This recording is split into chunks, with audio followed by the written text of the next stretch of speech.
usapan na si Andres Bonifacio ay unang Pangulo. No? Dahil ang katipunan daw ay naging pamahalaan. Artikulong Andres Bonifacio and the 1896 Revolution, pinakita nila yung iba't ibang dokumento na nagsasabing si Andres Bonifacio ay isang Pangulo. Ito'y isyong akademiko. Mga guro lamang ng kasaysayan halos ang nakakaalam. Subalit, noong ika-150 taong kaarawan ni Gat Andres Bonifacio, noong 2013, ay nagkaroon po bigla ng pagsambulat ng issue nang ito ay i-take ng isang labor alliance na sentro. At nilaunch po nila ang isang campaign, Bonifacio, unang Pangulo. So, lumabas ang sentro upang iproklama ang pagkilalang ito kay Gat Andres Bonifacio mula sa mga tao na nakaka-identify sa kanya, yung mga working class. Nag-decide sila na magre-revolution na. Ito yung usually na tinatawag nating cry of Balintawak. Ang punitan ng sedula nangyari the day before, August 23. May tinatawag na kataas-taasang kapisanan. Noong nagkaroon na ng seal si Bonifacio, kapulungan na siya.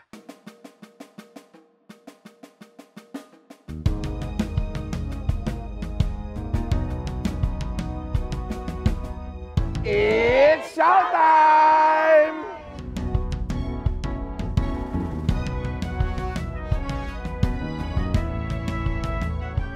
Hulyo ang itinuturing natin na buwan ng paggunita natin sa pagkakatatag ng Katipunan, July 1892. Subalit, may mga bagong dokumento na nagsasabi, January of 1892 pala, meron ng Katipunan. Subalit, napakahalaga na malaman natin ngayong buwan na ito kung paano ang katipunan na yan, kataas-taasang, kagalang-galang na katipunan ng mga anak ng bayan, na siyang nagsimula ng paghihimagsik na ito, ay magiging isang pamahalaan pagdating ng 1896 sa unang sigaw ng himagsikan. Ito po ang pangalawang bahagi ng ating programa kung bakit si Andres Bonifacio ay dapat nating ituring isang naging Pangulo ng ating bansa.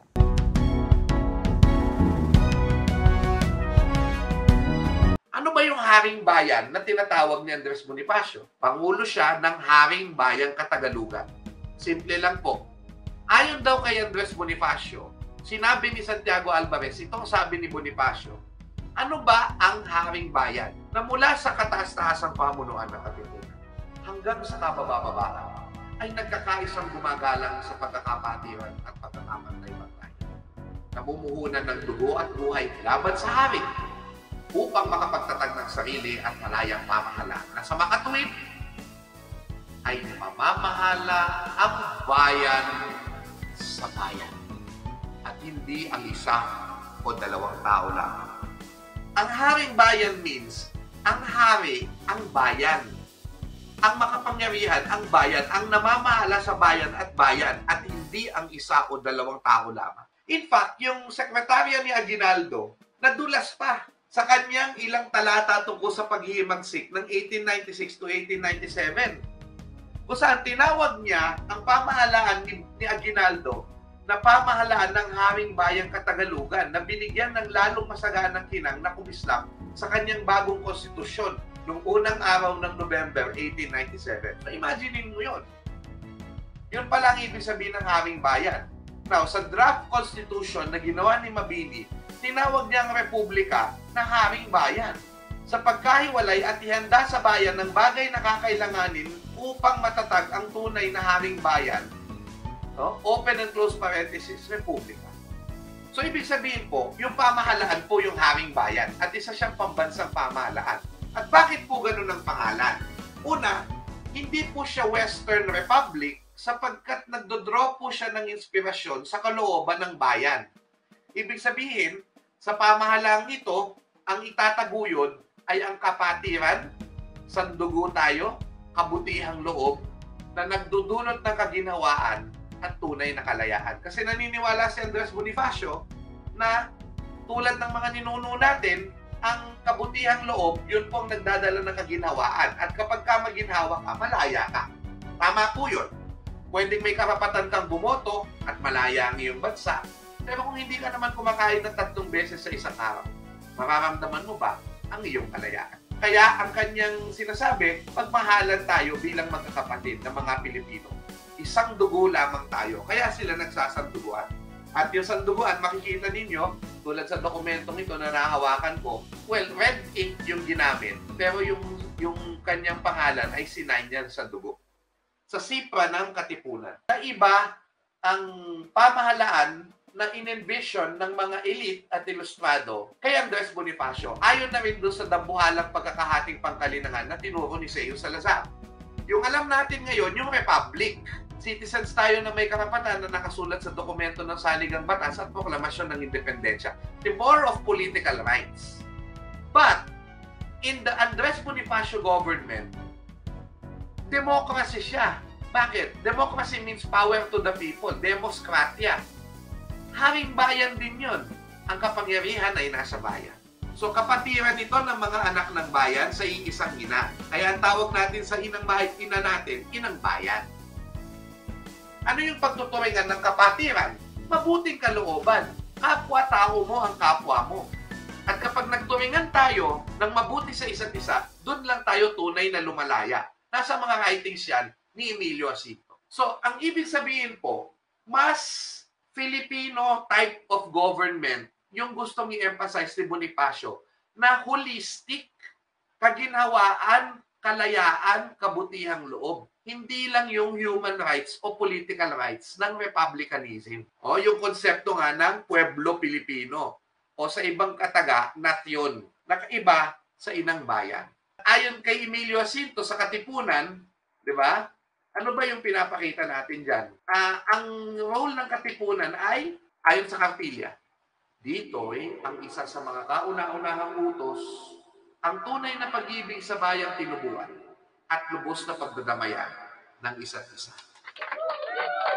Imagine ninyo, ang una pa lang utos ng Katipunan ay hindi maging war prick, kasi sinasabi si Andres Bonifacio, war prick daw eh. Pero to love, mag-ibigan ng Pilipino, doon siya tunay na lalaya. Ano yung pag-ibig sa bayan? Ayon sa kanyang dekalogo, pag-ibig ito sa Diyos, sa bayan, at sa kapwa-tao. Kung tinitignan natin ito bilang pamahalaan, meron kaya itong mga selyo, watawat, at pambansang awit? Meron po. Sapagkat, kung titignan po natin yung unang sulat na naipakita ko sa inyo, sabi nila iisa lang yan, baka peke yan. Pero sa buong Archivo General de Madrid documents, makikita nyo na paulit-ulit ginamit ang selyo at firma ni Andres Bonifacio. Hindi po peke yan. Yung selyo na yan. Araw o sinag ng araw o liwanag ng kalayaan na may baybayin K. So yung baybayin K, simbolo na yan ng Katipunan, yung siya'y organisasyon pa lamang. Ito yung exciting sa mga nakikita nating mga dokumento ng Archivo General Militar de Madrid. Mga lumang dokumento pa na hindi Emilio Aguinaldo time. Andres Bonifacio time, in fact, sulat kamay ito ni Andres Bonifacio. Ito nakikita nyo ngayon. At nandun ang liwanag ng kalayaan na may letrang K sa pagsulat na baybay na makikita rin sa iba-ibang selyo ng Katipunan. Sa iba-ibang lugar na nasakupan nito. Meron nung flag na binabasa Pack of Biak na bato, ito yung ginamit ng kapwa Magdiwang at Magdalo at tinatawag itong unang watawat ng Pilipinas na tinatag sa Tejeros. At ginamit yan kapwa ni Andres Bonifacio at ni Emilio Aguinaldo. At pangalawa lamang yung watawat na alam natin ngayon. Ito po yung first national flag. At kung titignan natin, yan po ang bandilang ginamit ni Andres Bonifacio sa unang pamahalaang mapanghimagsik bilang pangulo nito. Kaya may bandila po talaga ang Haring Bayang Katagalugan. At ito po yun. No? Ginamit ni Aguinaldo nung siya'y under pa kay Bonifacio. At patuloy niyang ginamit hanggang Biak na Bato. No? At pangalawa lamang, itong kanyang watawat. So that's why the National Historical Commission of the Philippines already actually corrected that the first flag of 1897 is the flag that I was referring to. No? At nagbago na lamang noong 1898 at nagkaroon pa ng pagbabago after that. Kung titignan natin, mabuti, ang monumento ni Andres Bonifacio sa Caloocan, magigitla kayo. Kasi yung flag, hindi lang siya itim na bakal. Hindi siya bronze na itim lang.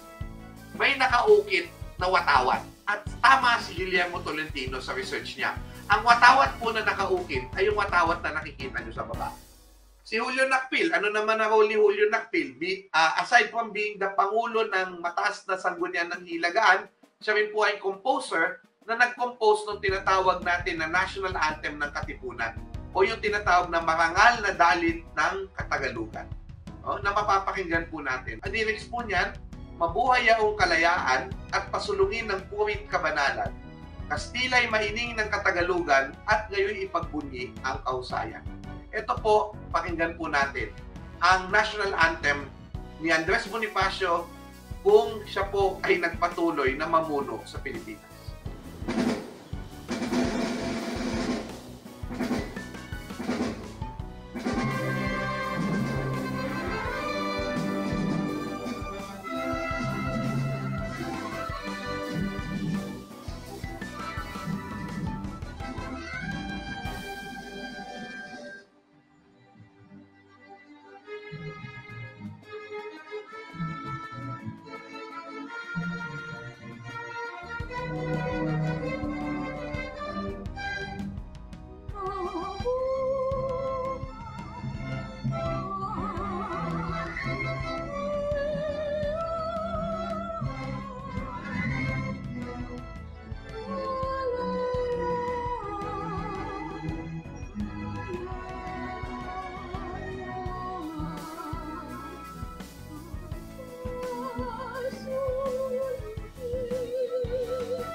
Ito po'y naipalaganap ang awitin na ito. Sapagkat tumanggap po ng mga tugon o reply si Julio Nakpil gamit ang galing sa pinuno ng orkestra, halimbawa si E.S. Kalunuran, na sinasabi, ang dalit ng Katagalugang inyong inilakip ay maaasahang tutugtugin ng orkestra hanggang sa araw ng linggo.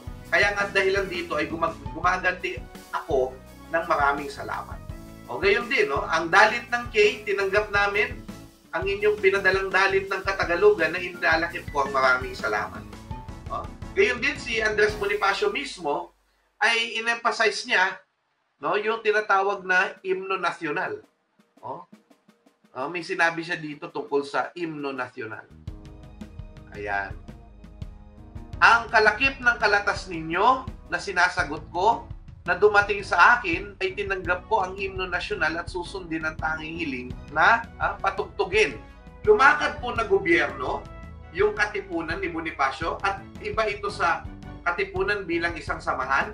Ito po ay naging Haring Bayang Katagalugan. Nag-function po ito bilang isang pamahalaan. Meron po siyang mga simbolo, watawat, pambansang awit, at meron pong selyo. Kaso nga, ano bang claim ni Bonifacio bilang Pangulo? Pangulo lang ba siya ng isang barangay? Pangulo lamang siya ng isang bayan? Pangulo ng Haring Bayang Katagalugan. Okay, na-establish natin. Ang Haring Bayan, yun yung tawag sa pamahalaan. Ano yung tawag doon sa nasyon? Katagalugan. Sir.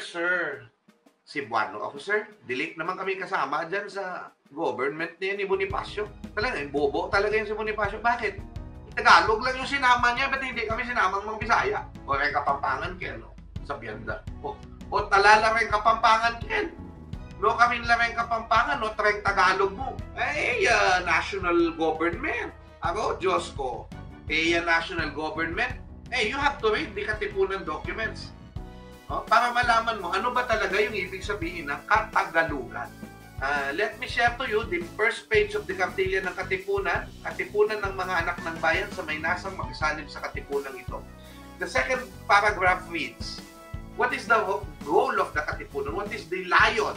Not the tiger, ano? The lion, ang layunin. Ang kabagayang pinag-uusig ng Katipunan ito ay lubos na dakila at mahalaga. Papagisahin ang loob at kaisipan ng lahat ng Tagalog sa pamamagitan ng isang mahigpit na panunumpa upang sa pagkakaisa nito ay magkalakas na iwasan ang masinsing tabing na nakabubulag sa kaisipan at matuklasan ang tunay na landas ng katuwiran at kaliwanagan. Importante suriin ng mga primary sources na ito sapagkat dito natin sinasabi ang katipunan ay hindi lang basta sugod na sugod at walang ibang alam na gawin kundi maging bayolente. Sinasabi dito na ang layunin ng katipunan ay pagkaisahin ang tao upang wasakin ang mga nakabubulag sa kaisipan at matuklasan ng katuwiran at kaliwanagan. Ibig sabihin ng kaliwanagan, pagkatuto, kaliwanagan, katuwiran, di ba pagkakaroon ng katarungan at ng tinatawag natin na matuwid na kaluluwa. Diba? At katuwiran ng isip. Yan ang goal ng katipunan. Ang salitang Tagalog, katuturay ang lahat ng tumubo sa sangkapuluang ito. Sa mga tuwid, Bisaya man, Ilocos man, Kapampangan man, etc. ay Tagalog din. Sapagkat sa pakahulugang katipunan, ang Tagalog ay hindi lang yung Tagalog Region, Region 3 at Central Luzon, kundi ang lahat ng Pilipino dahil tayong lahat ay taga-Ilog. Tayong lahat ay nagmula sa ating mga Austronesian ancestors, na lahat po sila ay may maritime culture.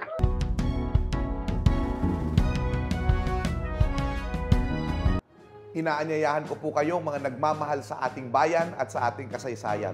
Samahan niyo po ako sa Showtime 2.0 sa Spotify, sa Facebook, at sa YouTube. I-like niyo po ang mga pages po ng Showtime 2.0 at i-like niyo rin po ang pages ng 5 Siglo. Maraming salamat po sa inyong suporta.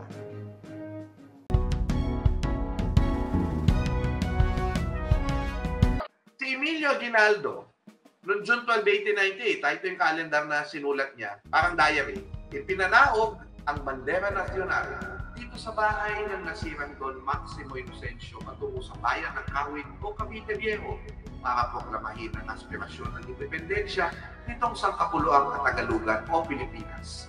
Oras ng alas 4 at 20 minuto ng hapon, Cavite, at 12 de Hunyo, 1898. Anong tinawag ni Emilio Aguinaldo noong 1898 sa bansang Pilipinas?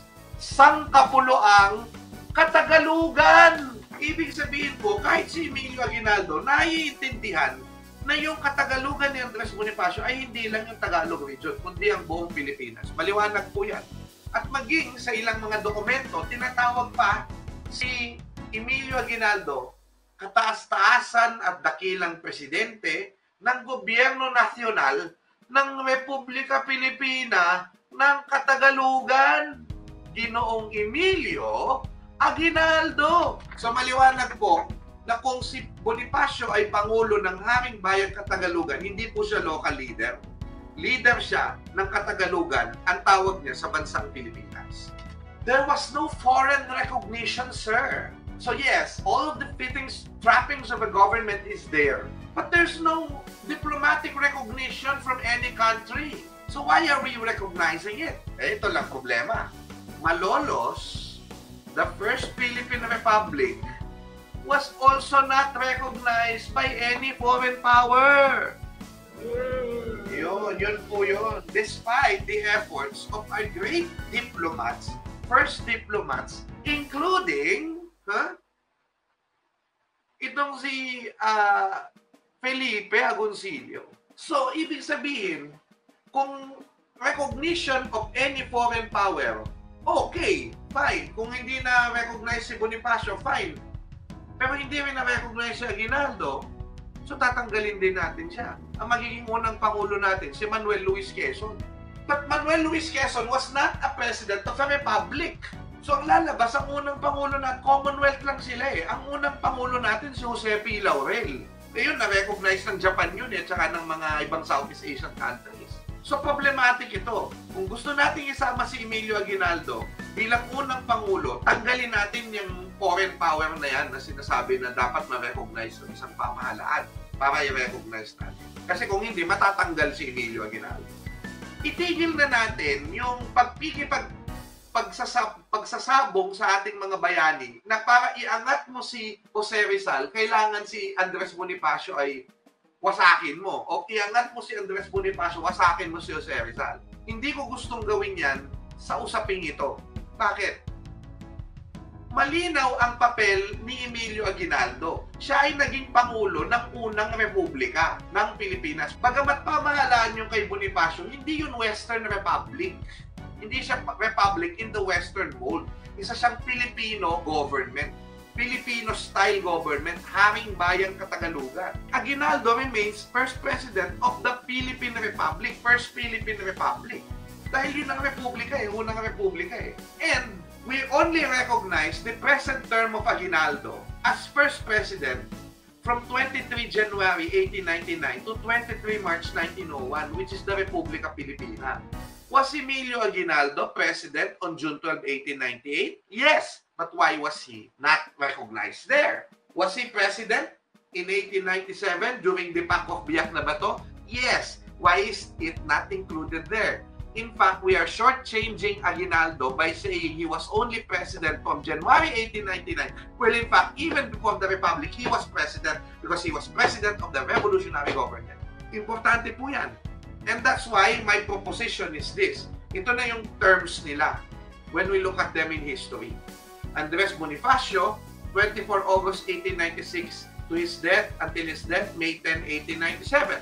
Emilio Aguinaldo, March 23, 1897, which is after the Tejeros Convention, he was sworn in Tanza, to 14 December 1897, or, di ba kasi na, yun yung Pact of Biak na Bato, no? Umalis siya saglit, and then nagbalik siya June 12, 1898 to March 23, 1901. Yan ang kanyang terms as president. Okay? Kumpleto na. Because he only took over actually from Bonifacio through the Tejeros Convention. Sir, sandali lang. Di magkakaroon ng overlap. Ang overlap, dalawa yung presidente from Tejeros Convention to the death of Bonifacio. Dalawa yung presidente. Parang hindi pwede, sir. At sige, ano to? Manuel Quezon, 1935 to 1944, de jure government, Commonwealth Government of the Philippines. Pumalit sa kanya si Sergio Osmeña, but we also recognize Jose P. Laurel as President of the Second Republic, 1943 to 1945. Overlap yan. So kung ayaw nyo ng overlap dito, hindi rin pwede ito. Pwede. In fact, ito rin. On the day of 25 February 1896, from 12 noon to 9 o'clock p.m., meron tayong dalawang presidente. Kasi nag-sworn in yung dalawang presidente na yon nung araw na yon. Si Ferdinand Marcos at si Corazon Aquino. Overlap din yun.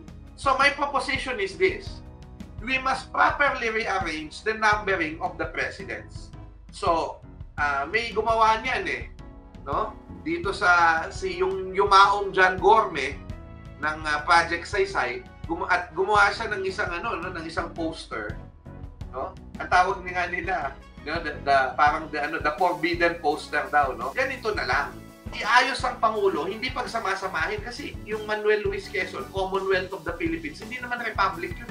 So, ayusin na lang. So, Andres Bonifacio, Pangulo ng Haring Bayang Katagalugan, ang first revolutionary government. Then, put him a portrait in Malacanang. Kasi siya po ang pinakaunang Pangulo ng pinakaunang pamahalaang mapanghimagsik na pambansa. At siya'y humalili lamang sa kanya si Emilio Aguinaldo. Kaya naging Pangulo si Emilio Aguinaldo. Tapos, i-recognize Emilio Aguinaldo is the first president of the first Philippine Republic, Republika Pilipina. And then we have 3 Commonwealth presidents, 1 Second Republic, 1 president from the Second Republic, and then from the Third Republic, di ba? Ito na nga, Manuel Rojas, Elpidio Quirino, Ramon Magsaysay, Carlos Garcia, Diosdado Macapagal, Ferdinand Marcos, Corazon Aquino, Fidel Ramos, Joseph Estrada, Gloria Arroyo, Benigno Aquino, Rodrigo Roa Duterte will only be the 12th president of the Republic. The present current Republic from July 4, 1946. Mas tamang ganun kaysa pagsamasamahin natin yung mga presidente at nagugulo lang tayo. Sir, that means we should change our Independence Day. Kasi may cry of Balintawak Yan ang first government. Now, ako, retain June 12 as Independence Day because that is when we really had reports of winning from different provinces in the country after 333 years of colonialism. Ibigay na natin kay Aguinaldo yung Independence Day. Okay na sa akin yan. Wala akong problema dyan. Pero sana pahalagahan din yung Philippine Revolution. And we do that actually every National Heroes Day. Ano pa? Bakit pa natin papalitan ito?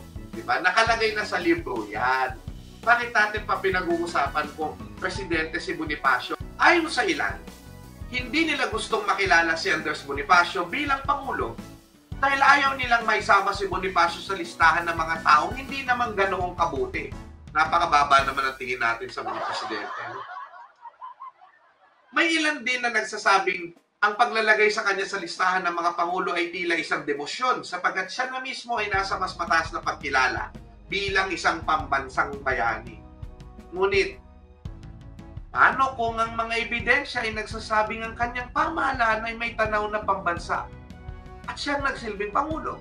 Ibabaliwala ba natin ang historical na katotohanan ito? Sabi naman ng iba, hindi dapat gawing unang Pangulo si Andres Bonifacio dahil kailangan baguhin ang mga textbook sa mga paaralan at maaari itong ikalito ng mga mag-aaral.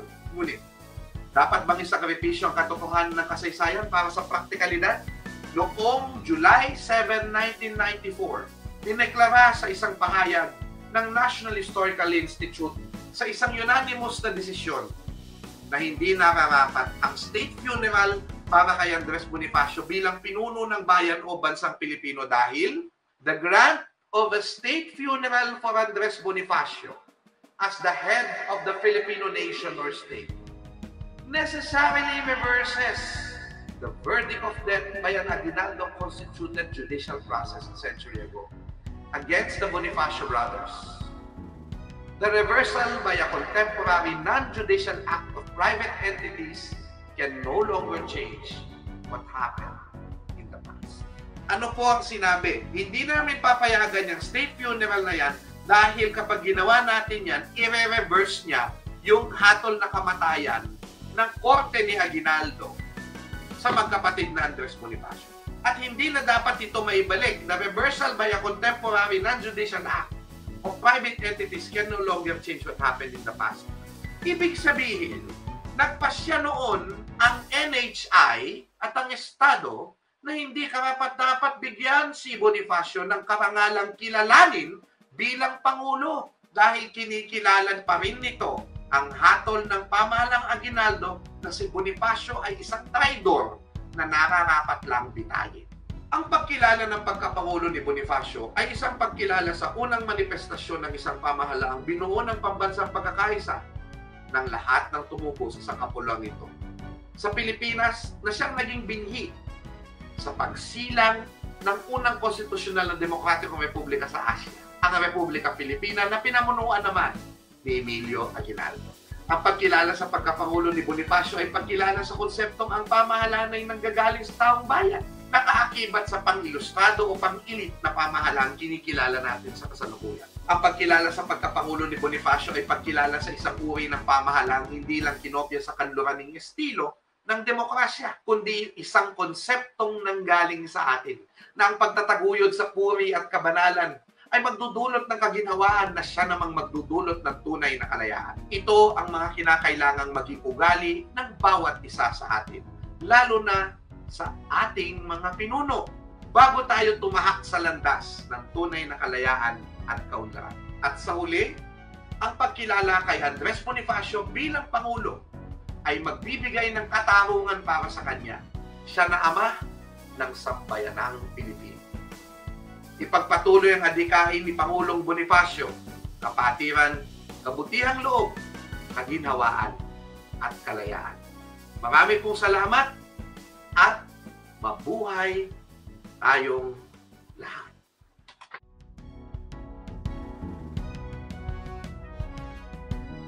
Napanood nyo po ang mga kadahilanan kung bakit itinuturing namin ng ilang mga historiador si Andres Bonifacio bilang isang naging pangulo ng ating bansa. Hindi natin inaalis na si Emilio Aguinaldo ang pangulo ng unang republika ng Pilipinas. Subalit, may isang uri ng pamahalaan na Pilipino ang pananaw, ang haring bayan, kung saan ang bayan ang hari, ang ating brand, sariling brand ng demokrasya, ang ipinatupad ni Andres Bonifacio at hiniraya ng kanyang katipunan, ng kanyang pamahalaan bago pa man ang Republika. Kaya nawa po, makita ho natin na ang kahulugan nito na kung kilalanin natin si Andres Bonifacio bilang isang naging Pangulo natin, ay ang pagkilala din natin sa kanyang hiraya ng isang mabuting loob, maginhawa at malayang Pilipinas. Ako po si Xiao Chua, and that was Xiao Time.